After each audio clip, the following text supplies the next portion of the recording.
حضرت خالد بن ولید رضی اللہ تعالیٰ عنہ جنہیں سیف اللہ کا لقب خطاب دیا گیا، وفات کے وقت آپ رضی اللہ تعالیٰ عنہ بستر پہ ہیں اور اپنے ایک ساتھی سے کہتے ہیں کہ دیکھو میری کمر پہ، قمیض اٹھا کے دکھاتے ہیں کہ کوئی جگہ زخم کے بغیر نہیں ہے، زخم کے نشان کے بغیر نہیں ہے۔ اتنا جہاد کیا، اتنی جنگوں میں شامل ہوئے، اور میری تمنا تھی کہ مجھے اللہ رب العزت جہاد کے اندر شہادت عطا کریں، اور آج میں بستر پہ جو ہے مر رہا ہوں۔ تو فرمایا کہ اللہ رب العزت نے آپ کو سیف اللہ کا خطاب دلوایا ہے، اور اللہ کی تلوار کبھی ٹوٹتی نہیں ہے، کبھی جھکتی نہیں ہے، اس لیے میدان جہاد میں آپ کو شہادت نہیں دی گئی۔ تو سامعین محترم، آپ یہ دیکھیں کہ حضرت خالد بن ولید رضی اللہ تعالیٰ عنہ کتنے مارکوں میں شریک ہیں، پہلی لائن میں ہیں، دشمن کے اندر ہیں، اور اس وقت کی جنگوں کی حالت دیکھیں، آمنے سامنے جنگ ہوتی ہے، اب تو دور سے فائر کیا جاتا ہے، لیکن ان کی زندگی جب پوری ہونی تھی وہ گھر میں پوری ہونی تھی، آخری جگہ ان کی گھر تھا، تو انہیں جہاد کے اندر شہادت نہیں ملی، موت نہیں آئی۔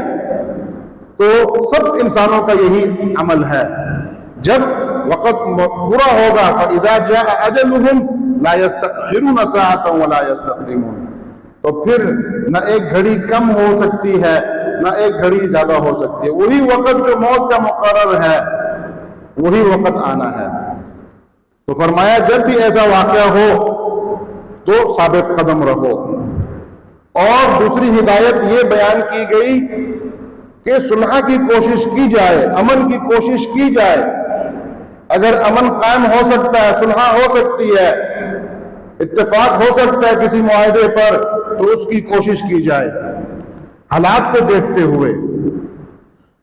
صلح حدیبیہ کو دیکھ لیں، دوسرے واقعات کو دیکھ لیں، ہاں اگر ایسی گنجائش نہیں ہے، ایسے واقعات بھی موجود ہیں، تو ٹھیک ہے، جو بہتر ہے اس وقت فیصلہ وہ اختیار کیا جائے، لیکن کوشش پہلے یہی رکھنی چاہیے کہ جنگ کے بغیر معاملات حل ہو جائیں۔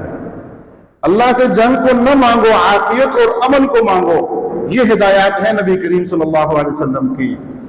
اور اگر جہاد شروع ہو جائے، جنگ شروع ہو جائے، تو پھر پیٹھ پھیر کر مت بھاگو، پھر جو ہے تو مقابلہ کرو، ہاں حکمت عملی جو بھی بہتر ہے اختیار کرو، تدبیر اختیار کرو، چاہے خندق کھودنی پڑتی ہے، چاہے مورچے بنانے پڑتے ہیں، چاہے جو بھی حکمت عملی اختیار کرنی پڑتی ہے، لیکن جہاد سے ایسا بھاگنا کہ چھوڑ دینا اور گھروں میں آ کے بیٹھ جانا اور ترک کر دینا جہاد کو، یہ قطعاً جائز اور درست نہیں ہے۔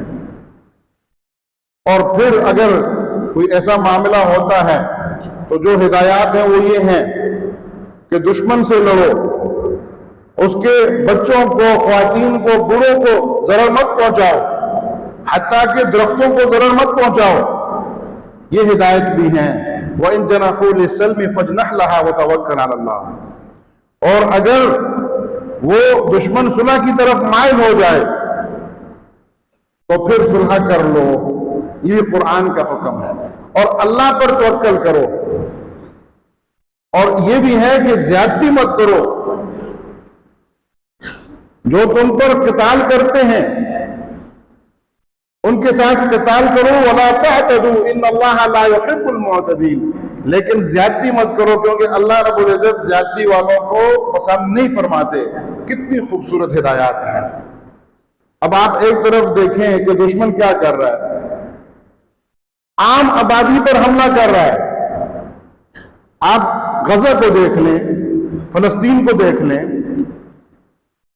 کہ کتنا عرصہ ہو گیا اسرائیل آبادی پہ حملے کر رہا ہے، عام لوگوں پر حملے کر رہا ہے، بچوں پر حملے کر رہا ہے، خواتین پر حملے کر رہا ہے، ہسپتالوں پر حملے کر رہا ہے، اور جو فلسطینی مجاہد ہیں وہ یہ عمل نہیں کر رہے۔ یہ بات نظر نہیں آتی دنیا کو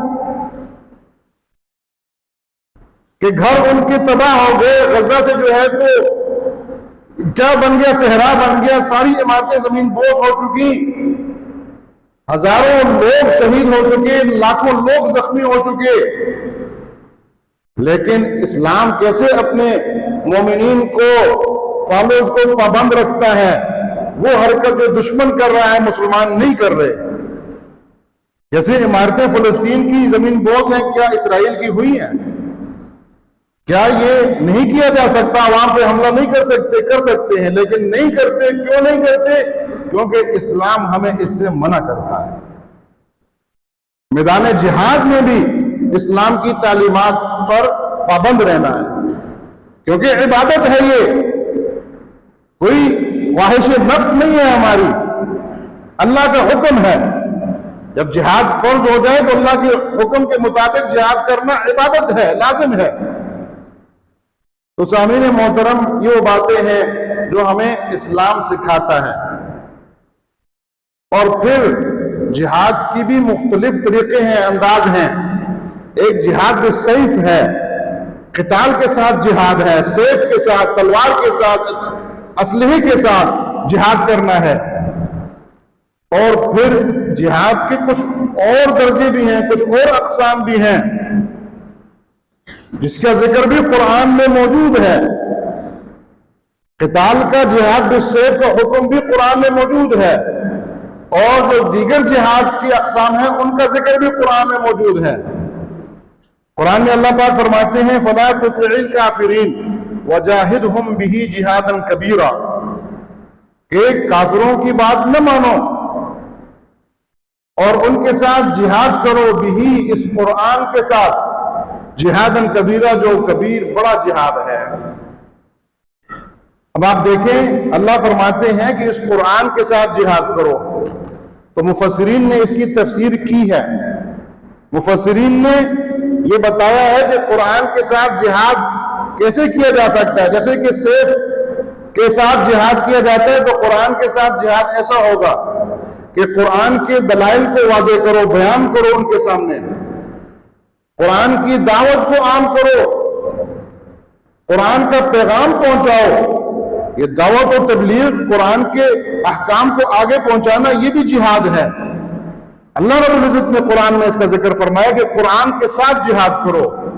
قرآن کو سیکھنا سکھانا یہ بھی جہاد کا ایک حصہ ہے. قرآن پر عمل کرنا، اس کی تعلیمات پر عمل کرنا، یہ بھی جہاد کا ایک حصہ ہے. ہم اپنے اندر قرآن کی تعلیمات کو لے کر آئیں، اس پر عمل پیرا ہوں، یہ بھی جہاد کا ایک حصہ ہے. دیکھیں، جب تک ہمارا ایمان اس سطح کا نہیں ہوگا کہ ہم اپنی جان دینے کے لیے بھی اللہ کے راستے میں تیار ہو جائیں، تو ہم پھر جہاد پر آسانی سے عمل نہیں کر سکتے. ہمیں اپنے ایمان کو ایسا رکھنا ہوگا کہ ہم اپنی جان، اپنا مال اللہ کے راستے میں خرچ کرنے کے لیے تیار ہو جائیں. قرآن میں جگہ جگہ اللہ پاک فرماتے ہیں الذین آمنوا وہاجروا وجاہدوا باموالہم وانفسہم فی سبیل اللہ. جو لوگ ایمان لاتے ہیں اور جہاد کرتے ہیں اللہ کے راستے میں، باموالہم وانفسہم، اپنے مالوں کے ساتھ اور اپنی جانوں کے ساتھ. کیا آج ہمیں اپنا مال جہاد کے راستے میں خرچ کرنا آسان لگتا ہے یا مشکل لگتا ہے؟ کیا زکوٰۃ میں مال دینا ہمارے لیے آسان ہے یا مشکل ہے؟ کیوں مشکل ہے؟ اگر کسی کے لیے ہے، اس لیے مشکل ہے کہ اپنے ایمان پر محنت نہیں کر رہا، غفلت میں پڑا ہوا ہے. حالانکہ اللہ پاک فرماتے ہیں ان اللہ اشتری من المؤمنین، اللہ نے سودا کر رکھا ہے مومنوں کا، ان کے مالوں کا اور ان کی جانوں کا. کس کے بدلے میں؟ جنت کے بدلے میں. بِأَنَّ لَهُمُ الْجَنَّةَ، جنت کے مقابلے میں ہمارے اموال، ہماری جانیں بک چکی ہیں. یہ بکا ہوا سودا ہے، اور کتنا قیمتی سودا ہے کہ ایک طرف جنت اور دوسری طرف ہماری جان اور ہمارا مال. ہماری حیثیت کیا ہے جنت کے مقابلے میں؟ تو سامعین محترم، ہم تو بکے ہوئے ہیں جنت کے بدلے میں. اور اگر کوئی یہ نہیں مانتا، اس سے انکار کرتا ہے، جنت کی حصول کی کوشش نہیں کرتا، تو اپنے ایمان کی فکر کرے، اپنے ایمان کی فکر کرے.